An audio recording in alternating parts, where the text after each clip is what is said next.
Hello viewers, আসসালামু আলাইকুম। আশা করি সবাই ভালো আছেন। খামারবাড়ি চ্যানেলের পক্ষ থেকে আর একটা নতুন ভিডিও নিয়ে আসলাম। এটি হলো আমার খামারের মুরগিটি।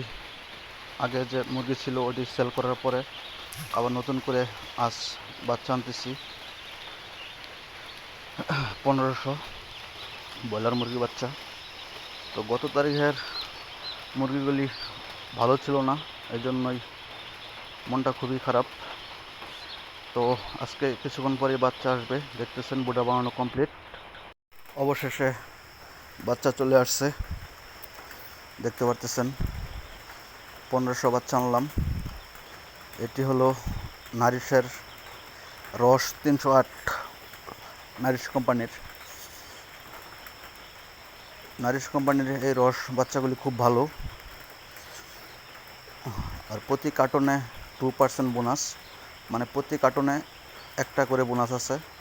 2 কার্টনে 100 মাঝে 2টা বাচ্চা বোনাস, মানে বেশি। প্রতি কার্টনে একটা বাচ্চা ফ্রি। আর এই রস বাচ্চাগুলি নারিশ কোম্পানির সবচেয়ে ভালো বাচ্চা।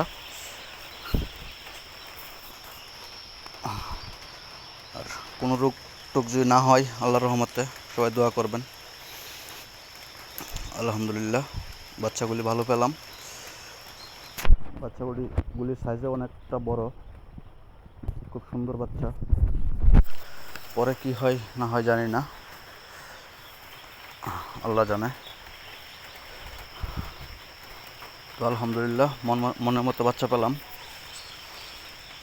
বাচ্চাগুলি প্রতি পার পিস 46 টাকা পিস নিচ্ছে। দেখতে পারতেছেন বাচ্চাগুলি বুড়ারে ডালতেছি।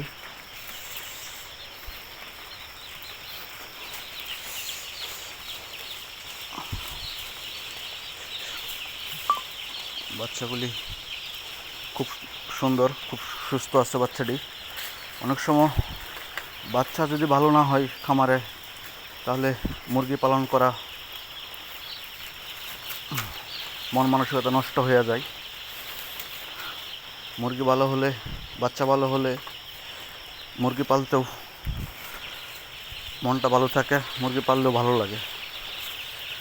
বাচ্চা যদি মনের মতো না হয়, তাহলে মুরগি পালন করতেও ভালো লাগে না।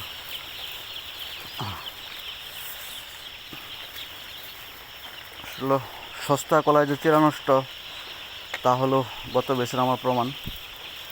31 দিন মুরগি পালন করার পরেও মুরগির ওজন আসে 13-14।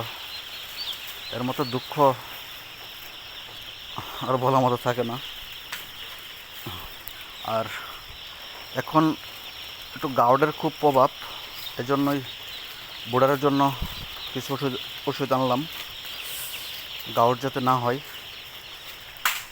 তা দেখিয়ে দিচ্ছি আমি, নেক্সট ভিডিওতে দেখিয়ে দেবো যে বুড়ারে কী কী ওষুধ খাওয়ানোর পরে গাউট হবে না। আমি ডাক্তারের সাথে যোগাযোগ করে ডাক্তারের কাছে গিয়ে বললাম যে এখন খুব গাউডের খুব চাপ, তো আমার আগে যে বুড়ার করার সময় যে ওষুধগুলি দিতেন ওটি চেঞ্জ করে দেন। তো